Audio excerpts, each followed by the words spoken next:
how to identify the biggest concerns when someone had a crash on an e-bike.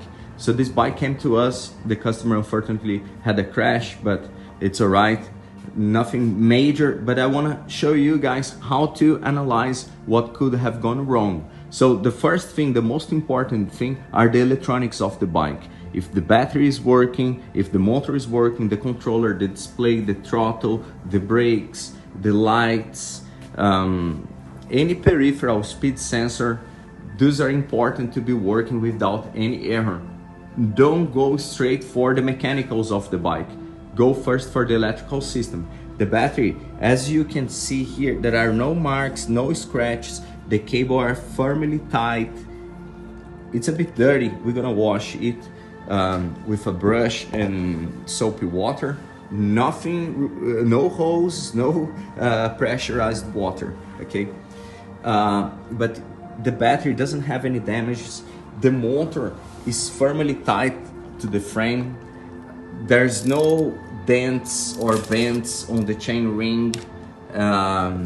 So the motor, the system, the crank arms, they are aligned, which shows there have never been any impacts on the main axle, which are the bearings inside. So the bike is in good shape, it turns on.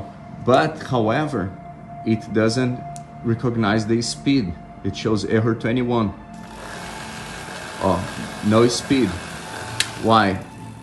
It's gonna show error 21 there. The speed sensor, the magnet is not aligned. Okay, so there's a magnet. You see the magnet is twisted. I'm gonna put it on 0, disengage the bike. So no throttle, no pedal assist. Okay, so we go here and do this, rotating like this. See if it's aligned now. Ooh, it's missing a little bit. So we have to do that fine tune up. The second most important thing we have to check is the suspension. So will be electricals, frame and suspension. As I said, the impact was more on the peripherals, the tail light and the front light collapsing, also the remote control.